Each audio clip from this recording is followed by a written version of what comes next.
everybody, and welcome back. This is Resilient Living TV, and I'm your host, Dr. Kat Smith. And I know I've been gone for quite a while, but I wanted to step in and give some encouragement and some reassurance during this time of racial unrest, and wanted to talk about how to love through it. Now, many of you may know that I'm in an interracial marriage. So I was thinking, are there other people out there that are trying to navigate their relationship with someone of color? Okay. And so whether it be black and white, Asian, Hispanic, it just whatever, the relationship still has its challenges on a day-to-day basis. I mean, we go through challenges of lack of intimacy. I talk about intimacy a lot. Uh, Communication, poor communication, and that's the basis, the foundation of this conversation. We have grief, and it's not just grief of a loss of a loved one, which many of us are experiencing with the pandemic, but we are also experiencing loss in the form of our freedoms. We can't move around because of the pandemic. We can't move around as freely as we used to. Our normal is going to be a new reality. So we have challenges, but how we handle these challenges is how we build our resilience and our understanding and a deeper bond. So on top of what's happening in America, yeah, interracial couples have to step back and do some soul searching like we all are doing. But on top of what everyone else is doing, we have to be able to maintain and build on the love that we have so we can stay strong. So in the next few minutes, I'm going to share some tips with you to navigate the emotions and the mental state while enduring these changing times. Now, many of us are hearing relenting dialogue that replays in our head and our minds of this dread and despair. We are watching all this stuff on television and how it's playing out, and we are in distress. Now, some of us have the ability to stay positive and see the rainbows after the storm and see the promise that tomorrow brings. But others, we can hold resentment and anger because we want change. So, but these three simple steps may help you throughout the days and weeks ahead to be able to love through all of this unrest. Now, the first thing is you got to accept that change is inevitable. We are not the same people that we were yesterday or when we were a child or teenager or young adult. We are, we're changing. The world is changing. How we shop, how we interact with people, life is changing. And with that change comes an opportunity for growth. So in relationships, I'm going to give you a quote that from one of my favorite movies, in Tombstone. And Wyatt Earp goes to Doc Holliday's bedside, and he is kind of on the fence of where to go. He had met a woman that he was in love with, but didn't know how to reach out to her. So Doc Holliday was dying, like I said, and he said something that was very, moving. He said, "There is no normal, Wyatt. There's just life." And he told him to go after that woman that he loved and make her his own and love and live for him. And that's what we have to do. We have to love deeply and we have to live.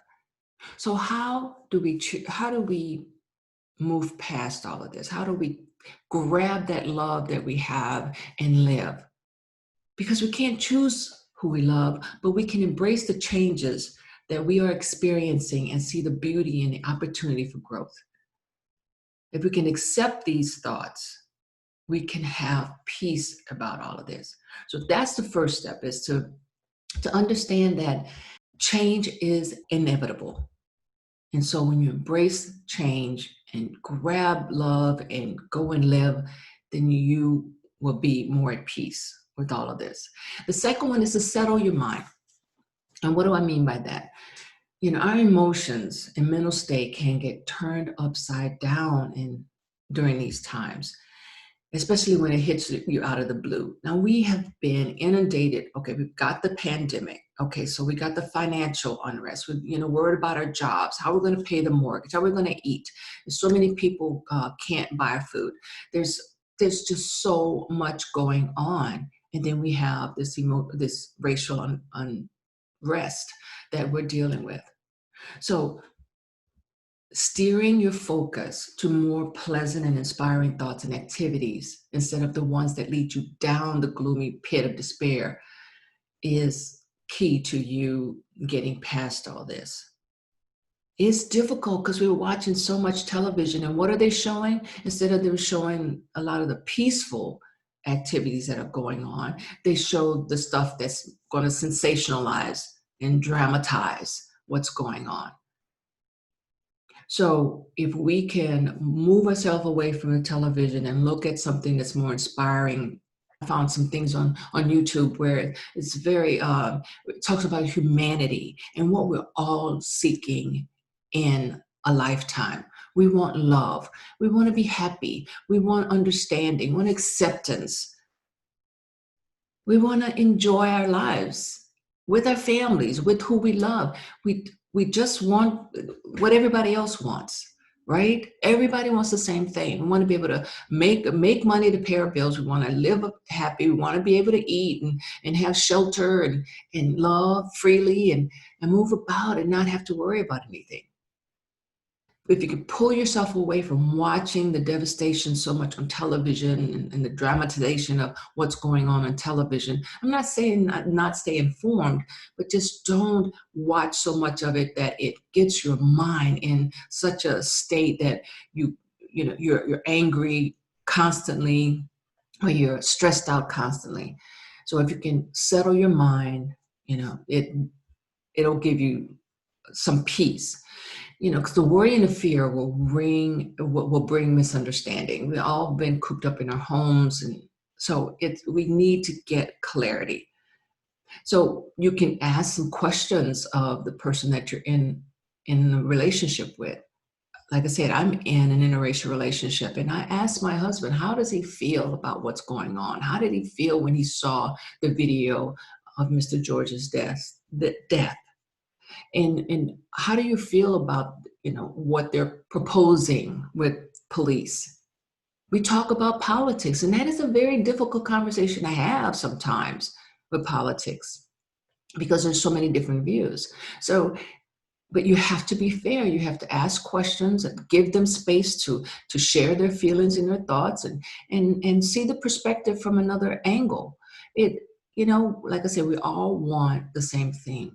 We want to be able to live the way we want to live in peace and have the same equal opportunities as everyone else. So if you can allow that equality within your relationship, it brings understanding and clarity. So take turns giving each other space to ask the questions and just navigate through the feelings that come up and try to maintain a fairness in the conversation. Then you'll get past this. And the third and final tip I want to say is to reset your emotional state, because we all process things differently. Some experience sadness, others anger. We're all human, but moving past that and enjoying the laughter again and the love and everything. So, take walks, just snuggle. My husband and I sit in bed and we hold hands still because we know we have each other. We know we have that love. That is at the core of what we have. We have that love and we create understanding, because as a therapist, I need to practice what I preach. So I definitely talk about what's going on and how he's feeling. And I examine our challenges. When there's a conversation that we need to have, I bring it up and we talk it through, because there has to be understanding for us to move forward. We are in a state that is very difficult right now. I'm not saying ignore your emotions or how you feel right now, but we understand that there is no 1, 2, 3 ABC through all this. There's not going to be a one fix. We all have to collaborate to try to see where we go from here. So, but if we do take a few steps, each of us, then we can get through this with understanding and love. So I hope you can take some of these ideas and embrace them, and it'll help you through this time. And I just pray that we can all get through this healthier and happier. And I guess I'll talk to you next time. Take care.